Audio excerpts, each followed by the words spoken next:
Hey guys, welcome back to my channel. I wanted to make a video basically going over how I found out I had SMA syndrome and kind of give some encouragement to those who might be going through their journey or just beginning their journey, or people who are really struggling to try to find a diagnosis, and just to give words of encouragement to not give up. So I wanted to kind of go over from the beginning how I found out I had SMA syndrome and try to do it in a small amount of time. It's a really long story, but I know I can try to cut it down the best that I can and offer some encouraging words just to get you to keep going. Don't give up.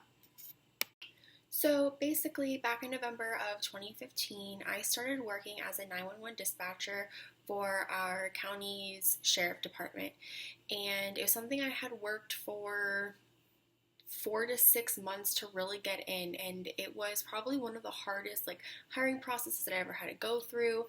And I was super excited to be going back to work. If you don't know, I have POTS, which is postural orthostatic tachycardia syndrome. So I had taken a year off after I had Willow, because we didn't think I was really going to be able to go back to work afterwards due to my POTS. But after having that year off, I had felt the best that I had ever felt in the longest time and was ready to go back to work. I thought that I had gone into remission and that I was going to be good to go.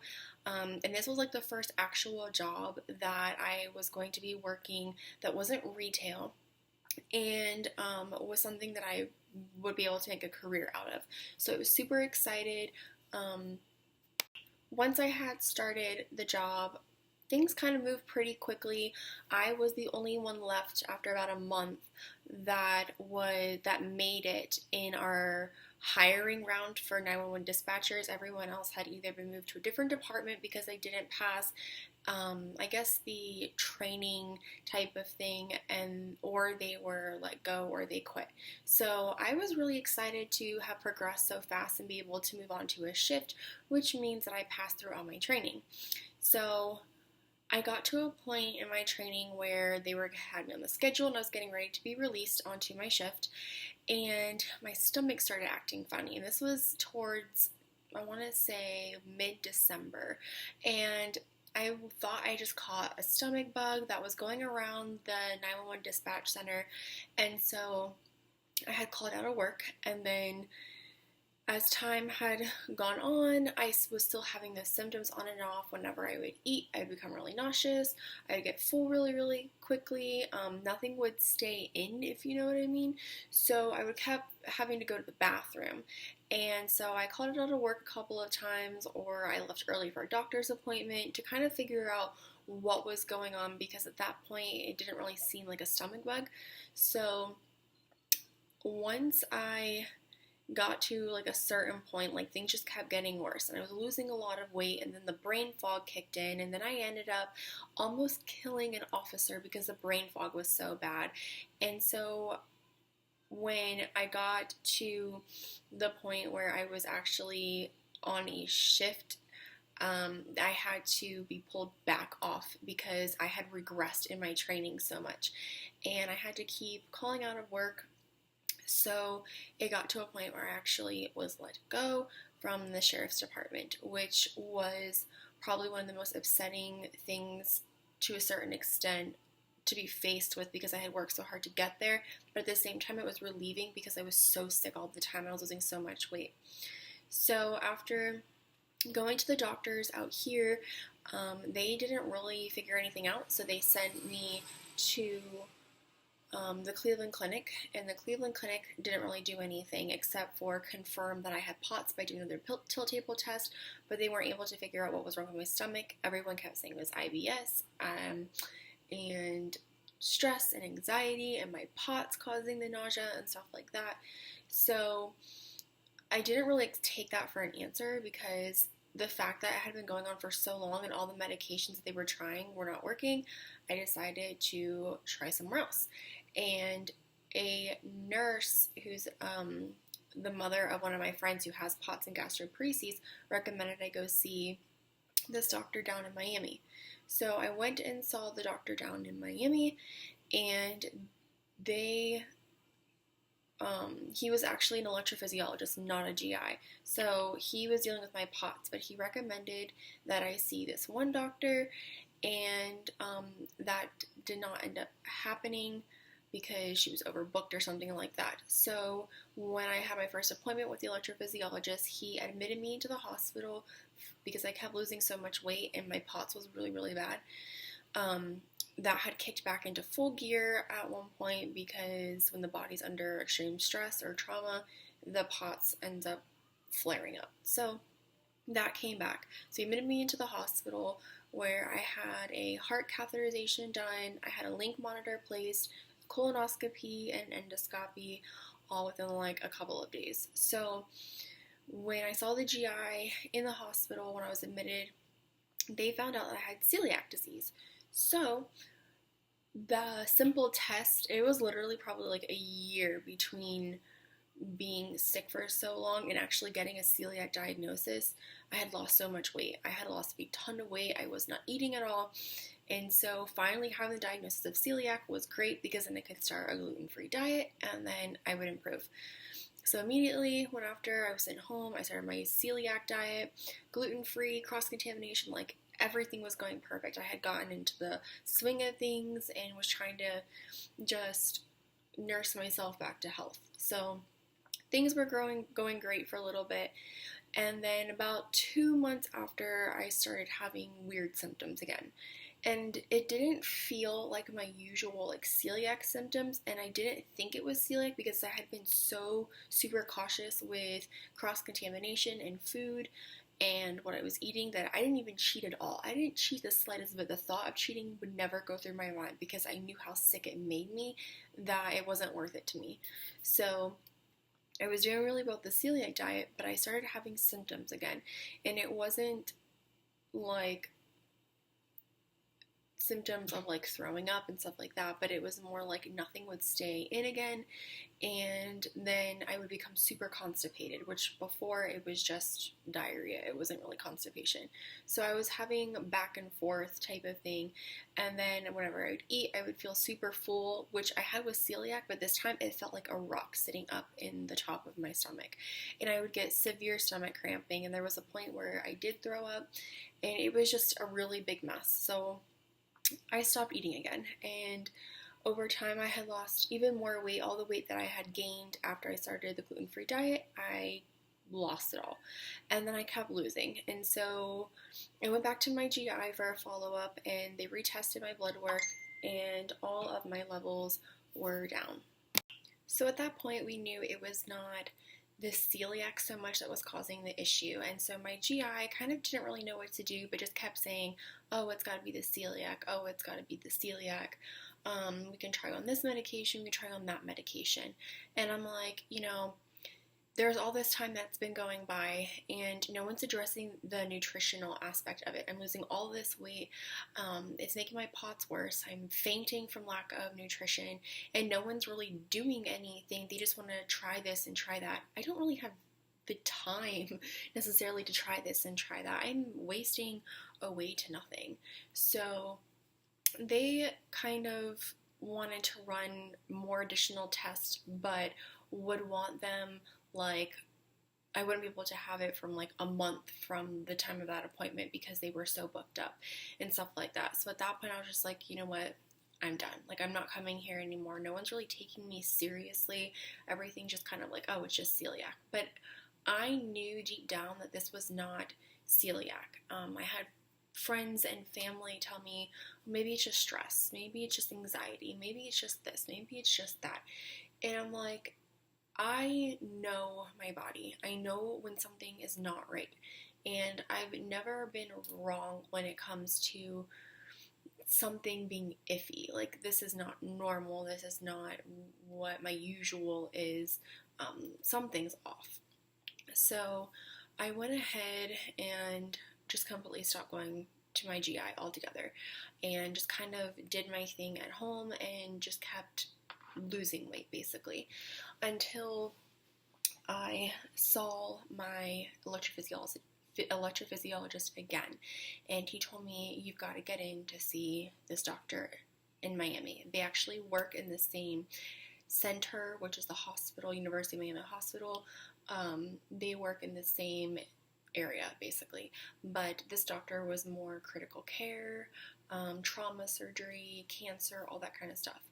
So I had made some phone calls, my mom had made some phone calls at that point, and my appointment was set for December, my very first appointment with her. So I finally gotten in.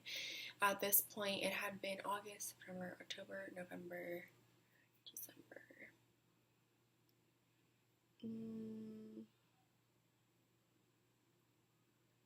It had been like an additional. It had been about 4 months since I've been having like the symptoms again, starting the symptoms again, where we finally got an appointment with this doctor and got in to see her.